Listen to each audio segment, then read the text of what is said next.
Há segredos que o tempo tentou enterrar, mas alguns resistem, gravados em argila.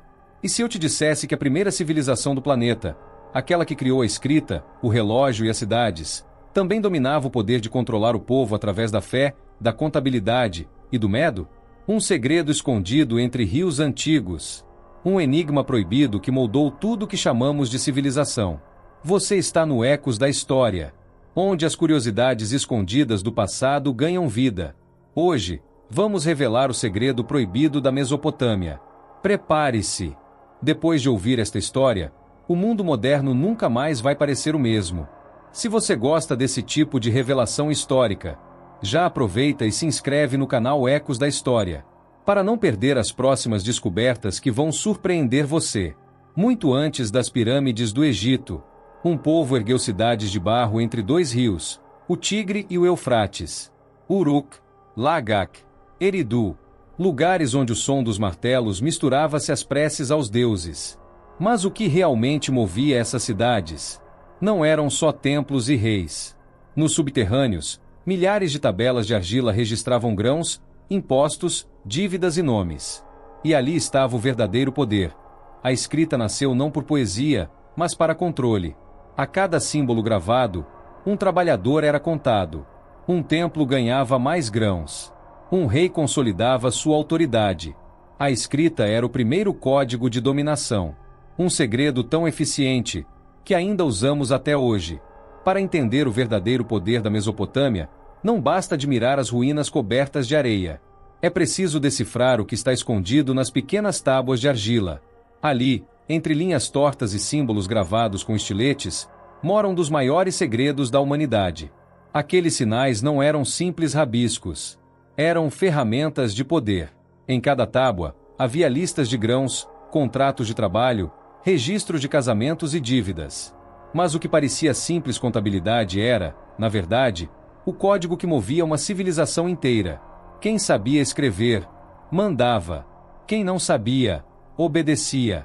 E, por incrível que pareça, ainda vivemos sob essa lógica. Eles criaram um sistema que usamos até hoje, o sistema de base 60. 60 minutos formam uma hora, e 360 graus completam um círculo. Mas você já se perguntou, por que não 10? Por que 60? Porque era mais fácil dividir, calcular e, acima de tudo, controlar. Cada número gravado em argila era um ato político disfarçado de matemática. A contagem do trigo definia quem comia e quem passava fome. O cálculo dos impostos dizia quem era livre e quem devia ao templo. Os números eram o idioma do poder. E o poder sabia fazer contas muito bem. Pense nisso. Antes das coroas e dos tronos, veio a tábua de argila. E nela, o primeiro sinal de autoridade, um selo. Uma simples impressão que valia mais do que a palavra de um homem. Era o início da burocracia, o começo da dominação silenciosa. O império do papel nasceu ali, só que em barro. Atrás de cada cifra havia um sacerdote. E esses sacerdotes não eram apenas homens de fé. Eram administradores, astrônomos e políticos. Eles sabiam quando plantar, quando cobrar e até quando assustar o povo com presságios. O segredo proibido da Mesopotâmia era essa mistura de ciência e manipulação. A fé movia o povo, mas quem movia a fé eram os escribas. Eles olhavam para o céu, traduziam estrelas em mensagens divinas e entregavam ordens aos reis. E o rei, claro, obedecia aos deuses, ou, melhor dizendo, aos intérpretes dos deuses. Quem controlava a informação, controlava o destino. Agora imagine viver naquele tempo. Você, um simples camponês, suando ao sol, entrega grãos e acredita que é uma oferenda sagrada. Mas, na tábua do templo, seu nome vira apenas um número, um débito, um imposto, uma linha no registro divino. Deus pode ter perdoado, mas a contabilidade nunca. É curioso pensar que tudo o que eles faziam tinha um propósito espiritual, mas também tinha uma consequência política. A religião justificava o cálculo, e o cálculo sustentava a religião. Um círculo perfeito, quase tão exato quanto os 360 graus que inventaram. Um ciclo onde o poder se autoalimentava. O templo era o cérebro do império. Os deuses ficavam no alto, mas as tábuas ficavam embaixo, guardadas em silêncio. Eram milhares delas, empilhadas, cada uma com informações vitais. Quem controlava aquelas tábuas, controlava o mundo. Era o primeiro banco de dados da humanidade. O mais fascinante é que a ciência e a fé caminhavam lado a lado. Os sacerdotes observavam estrelas e chamavam isso de adoração. Eles mediam chuvas e diziam que era profecia. E o povo acreditava. Afinal, quem ousaria duvidar dos homens que falavam em nome dos deuses? Talvez o segredo proibido da Mesopotâmia seja justamente esse. O saber sempre esteve ligado ao poder. Desde o primeiro cálculo até o primeiro calendário. Desde o primeiro templo até o primeiro imposto. Nada era por acaso. Tudo era planejado. É quase engraçado. Eles chamavam de oferenda o que hoje chamamos de imposto.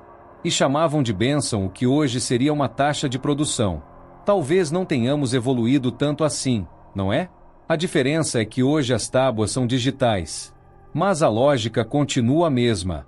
Você já reparou que quanto mais sabemos, mais controlados nos tornamos? Na Mesopotâmia era assim também. O conhecimento libertava, mas também aprisionava. Cada nova descoberta dava mais poder aos poucos que sabiam ler e escrever. E o resto do povo permanecia na sombra do desconhecimento. A escrita, portanto, não nasceu da arte. Nasceu da necessidade de vigiar, de registrar, de garantir que nada escapasse dos olhos do templo. E isso, convenhamos, é um pouco assustador, mas também genial. Porque sem essa obsessão por controle, talvez o mundo nunca tivesse evoluído. A ordem trouxe progresso, mas também medo. E o medo sempre foi uma ferramenta eficiente. Quem temia o castigo dos deuses, obedecia sem questionar. Cada símbolo cuneiforme era um tijolo na construção de uma nova forma de dominação. A dominação da mente.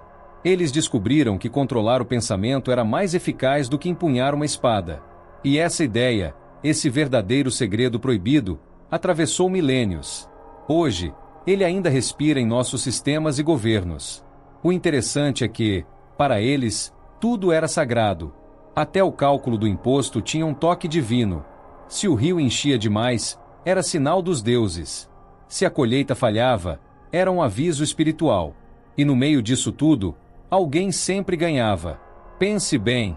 Será que os deuses realmente falavam?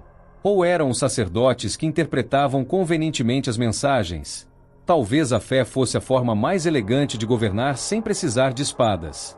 Afinal, nada é mais convincente do que acreditar que a ordem vem do céu. Os mesopotâmicos criaram um tipo de sociedade onde saber era sinônimo de poder absoluto. Os templos funcionavam como universidades, escritórios e tribunais. Ali se decidia o destino de reinos inteiros. Um império invisível, sustentado não por muros, mas por registros. Um poder tão discreto quanto eficiente. E o mais curioso, esse poder não desapareceu. Ele apenas mudou de forma. Saiu das tábuas de argila e entrou nas telas luminosas. Saiu dos templos e foi parar nos bancos, nas empresas, nos governos. O sistema invisível da Mesopotâmia nunca morreu, ele só evoluiu. Talvez o verdadeiro segredo proibido não seja algo enterrado nas areias do Iraque, mas algo que continua vivo dentro de nós. A busca por controle, a vontade de prever, organizar, dominar. O mesmo impulso que fez nascer a civilização. E pensar que tudo começou com pequenos triângulos gravados em barro. Símbolos simples, mas capazes de mudar o destino da humanidade. Cada traço representava mais do que um número. Representava uma visão de mundo. Uma forma de transformar o caos em obediência. A Mesopotâmia foi o primeiro espelho do poder humano.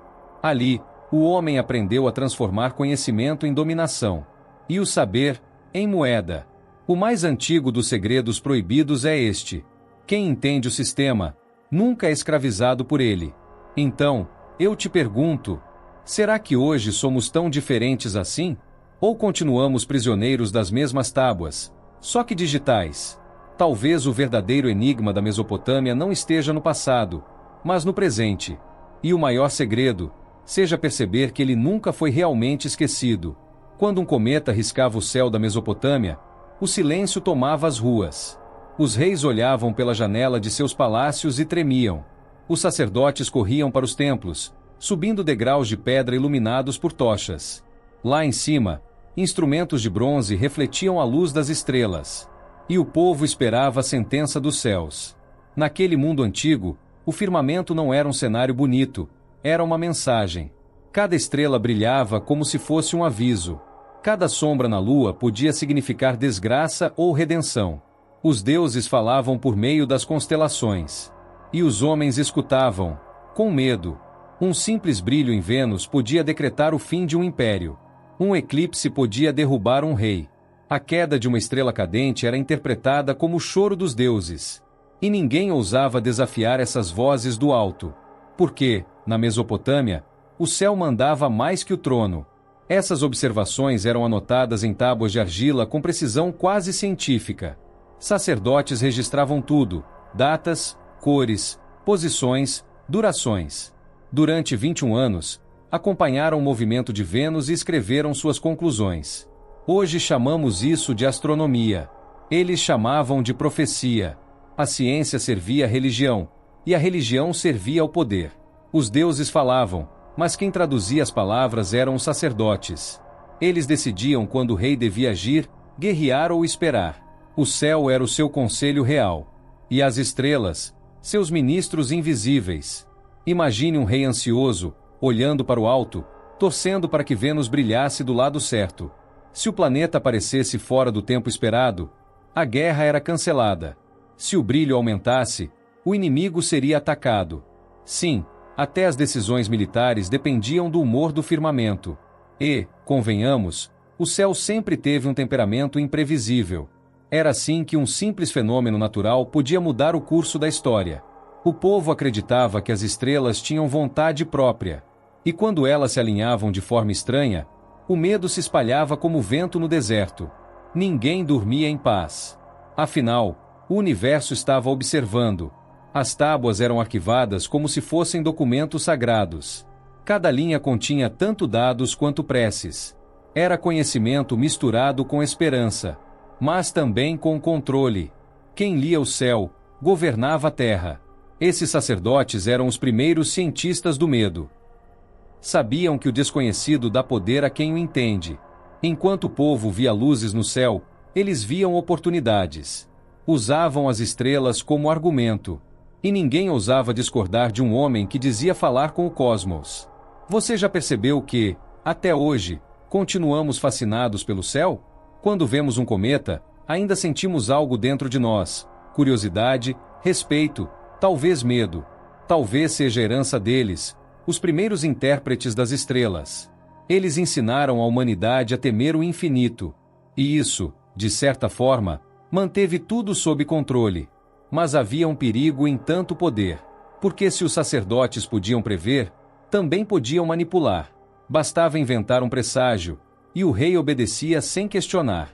Um eclipse poderia se tornar desculpa para aumentar impostos ou iniciar guerras. O céu justificava tudo.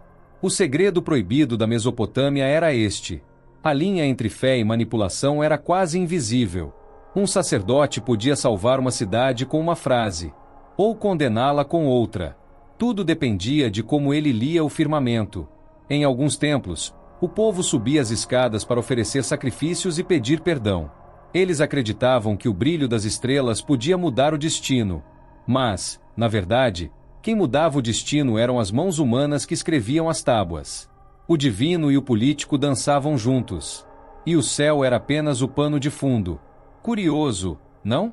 Hoje usamos telescópios, mas ainda procuramos respostas nas estrelas. Ainda pedimos sinais. Ainda acreditamos que o universo fala conosco. Parece que o eco da Mesopotâmia nunca se calou. Alguns sacerdotes tornaram-se tão influentes que ultrapassaram os reis. Suas palavras valiam mais do que exércitos. Quando diziam que os deuses estavam irritados, o povo se ajoelhava. E quando prometiam perdão, o povo entregava tudo o que tinha. Era o marketing celestial em sua forma mais antiga. Mas há algo de poético nisso. Mesmo manipulados, os homens da Mesopotâmia também amavam o mistério. O céu os lembrava de que eram pequenos. E essa humildade, de algum modo, os unia. Talvez o poder dos deuses fosse justamente esse: inspirar medo e beleza ao mesmo tempo. A tábua de Vênus é mais que um artefato, é um espelho da mente humana. Mostra como buscamos sentido em tudo, mesmo no que não entendemos. Mostra o desejo eterno de controlar o incerto. E o medo de admitir que, às vezes, o acaso governa. No fundo, todos queremos acreditar que há um plano. Esse conhecimento, tão antigo e tão perigoso, moldou séculos de história. 2 milênios depois, ainda repetimos a mesma fórmula. Usamos o saber para guiar, assustar e influenciar. O céu mudou, mas a estratégia continua. Afinal, quem controla o medo, controla o povo. Hoje, olhamos para o espaço com naves e satélites. Mas continuamos tentando decifrar mensagens invisíveis. Será que aprendemos mesmo com a Mesopotâmia? Ou apenas trocamos os templos por laboratórios? Talvez o segredo proibido do céu nunca tenha deixado de brilhar. Porque, no fim, o firmamento continua falando. Só que agora em frequência de rádio e luz digital. E quem entende essa nova linguagem, ainda tem poder. O mesmo poder que começou com sacerdotes olhando para o alto. E descobrindo que o medo é a mais antiga das constelações. Séculos depois do brilho dos templos e das profecias do céu, algo novo surgiu nas praças da Mesopotâmia. Um rei mandou erguer uma coluna de pedra escura e nela gravou centenas de leis. Era o Código de Hammurabi, a promessa de uma justiça que viria dos deuses. Mas por trás dessa aparência divina, havia cálculos muito humanos. E o resultado mudaria o mundo para sempre. 282 regras talhadas com precisão. Cada uma dizia o que devia ser feito diante de um erro, uma dívida ou um crime. Parecia a voz dos deuses sussurrando ordem ao caos. Mas se você olhar com atenção, vai perceber, a voz era bem terrena. Era a voz de quem já dominava o poder. O rei afirmava que as leis traziam justiça igual para todos. Mas, logo na primeira leitura, algo saltava aos olhos. Um nobre tinha um tipo de castigo. Um camponês, outro completamente diferente.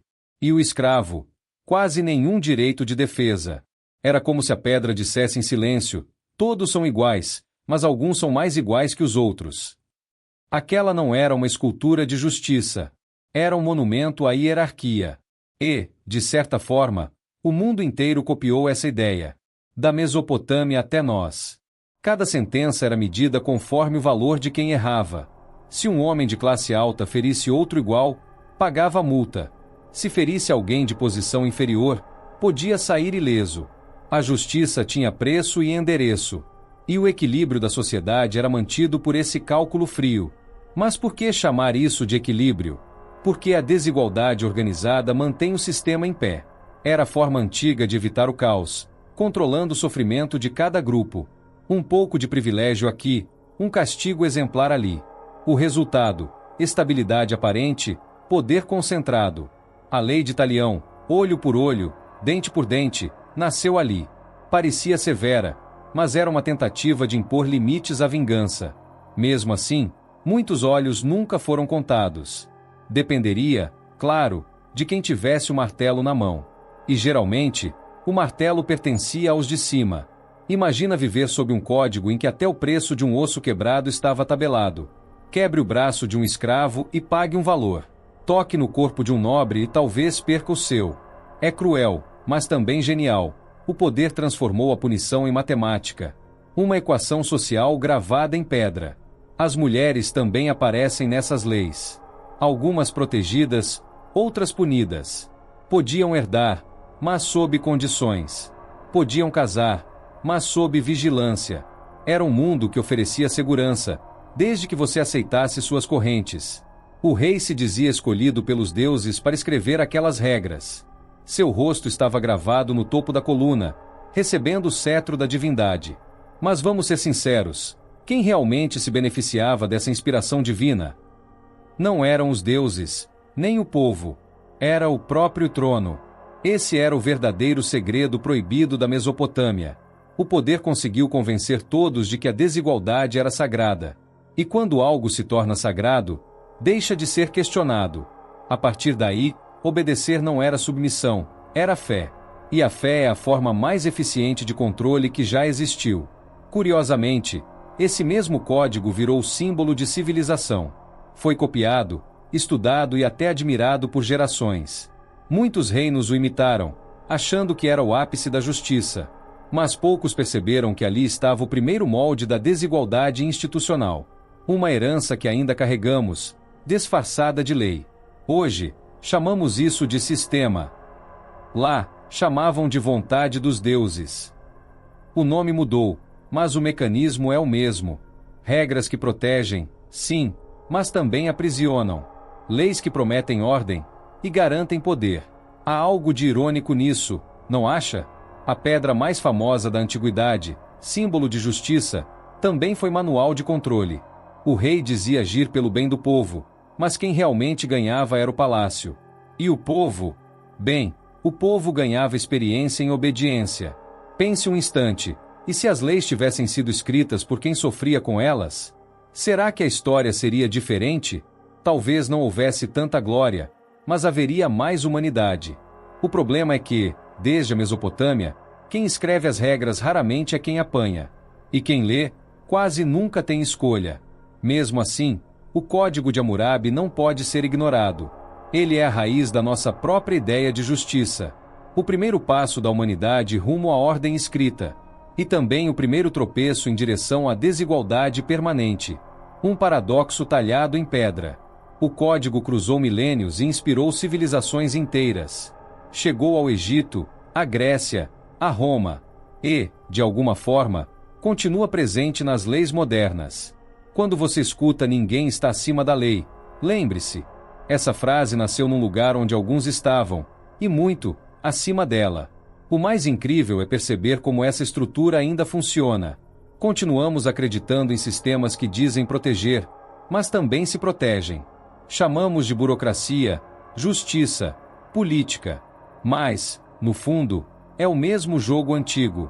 Só que agora, em vez de pedra, usamos papel e tela. A Mesopotâmia criou a primeira sociedade legalmente desigual. E o mundo nunca desaprendeu essa lição. Talvez o verdadeiro segredo proibido seja admitir isso, que a justiça nem sempre nasce da bondade. Às vezes, nasce do medo de perder o trono. E agora eu te pergunto, quando olhamos para nossas próprias leis, o que vemos? Um escudo para todos ou uma muralha para poucos? Será que, no fundo, ainda vivemos sob o mesmo código? Ou será que apenas o reescrevemos com palavras mais bonitas? Entre as vozes masculinas que ecoavam nas tábuas da Mesopotâmia, uma se destacou como uma chama no meio da escuridão. Ela não apenas escreveu, ela ousou assinar. Seu nome era Enheduana, sacerdotisa, poetisa e filha do poderoso rei Sargão da Acádia. Em um mundo governado por homens e deuses masculinos, ela se levantou, e sua voz atravessou milênios. Imagine o cenário: templos cobertos de ouro, reis cercados por conselheiros, e no centro disso tudo, uma mulher escrevendo sobre amor, guerra e fé. Ela compunha hinos à deusa Inanna, a senhora do amor e da batalha. E nessas palavras havia algo novo, algo que ninguém havia ousado fazer antes. Ela escrevia em primeira pessoa. Falava de sentimentos, dúvidas e revelações, algo revolucionário para a época. Enquanto os escribas registravam impostos, ela registrava emoções. Enquanto os sacerdotes contavam oferendas, ela contava histórias. Enheduana transformou a escrita em arte. E, sem saber, se tornou a primeira autora da história humana. Sim, a primeira pessoa a dizer ao mundo: estas palavras são minhas. Suas tábuas falavam de amor e de dor, de fé e de desespero. Em uma delas, ela diz ter sido exilada, traída e humilhada. Mas, mesmo longe do templo, continuou escrevendo, como se dissesse: podem me tirar tudo, menos minha voz. E essa frase ainda ecoa hoje, mesmo sem estar escrita. Os hinos que ela dedicou à deusa Inanna eram mais do que preces. Eram poesia. Eram gritos disfarçados de orações. Eram pedidos de força em meio à opressão. Cada palavra tinha o peso de quem sabia o valor da liberdade. E o resultado foi imortal. 4.000 anos depois, arqueólogos encontraram suas tábuas partidas, cobertas de pó. E quando traduziram seus versos, descobriram algo inacreditável. Ali estava o coração humano, pulsando em plena idade do bronze. Uma mulher falando de alma e destino enquanto o mundo ainda aprendia a escrever números. Era como se o tempo tivesse parado para ouvi-la. Enheduana mostrou que a escrita não servia apenas para controlar, servia também para libertar. Em um império obcecado por contabilidade, ela introduziu poesia. Num sistema movido por leis e impostos, ela trouxe emoção. E, de certa forma, isso foi mais perigoso que qualquer rebelião armada. Pense bem, ela falava de deuses, mas falava de si. Ela usava mitos para expressar dor. E isso era inaceitável para os que comandavam o templo. Porque quando alguém transforma sentimento em palavra, ganha poder. E o poder da arte é o único que não pode ser taxado. No entanto, por mais bela que fosse sua voz, o mundo ao redor dela não mudou. Os templos continuaram no comando. Os reis continuaram decidindo o destino das cidades. E os escribas seguiram preenchendo tábuas com números e tributos. A poesia virou um sussurro dentro da contabilidade. Mesmo assim, o sussurro sobreviveu. Cada verso dela atravessou séculos e continentes. E hoje, ao ler suas palavras, sentimos algo familiar, como se ela falasse diretamente conosco, através do tempo. E talvez, ela realmente fale. Enheduana escrevia com uma fé que misturava o divino e o humano. Falava de Nana como uma amiga, uma força viva dentro dela. Era mais que religião, era autoconhecimento. Ela buscava entender a si mesma, em meio a um mundo de dogmas. E essa busca ainda ecoa na alma de quem lê seus hinos. Pense em quantas vozes como a dela se perderam na história.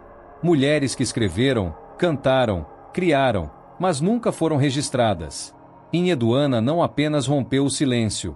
Ela abriu caminho para todas as outras que vieram depois. E por isso, é mais do que autora, é símbolo.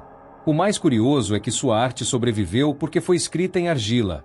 Ironia do destino, o barro que aprisionava números acabou salvando poesia. Enquanto as contas dos templos se desintegraram, seus hinos ficaram. Como se o universo tivesse decidido o que realmente merecia durar. E decidiu pela arte. Há um toque de humor nisso, não acha? Os reis achavam que seriam lembrados pelos palácios. Os sacerdotes, pelos rituais. Mas quem sobreviveu foi a poetisa. Uma mulher com uma caneta de argila e coragem no coração. O segredo proibido da Mesopotâmia aparece de novo aqui.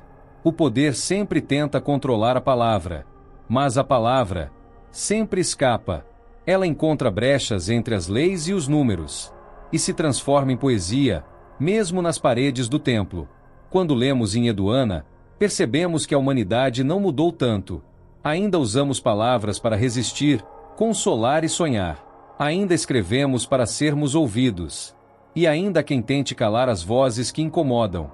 Mas, no fim, a escrita sempre vence. Ela transformou a fé em arte e a dor em eternidade. E, de algum modo, isso a tornou imortal. Cada letra gravada por suas mãos é uma lembrança do que nos torna humanos. Porque, antes da imprensa, antes do papel, antes da caneta, já existia a necessidade de contar histórias.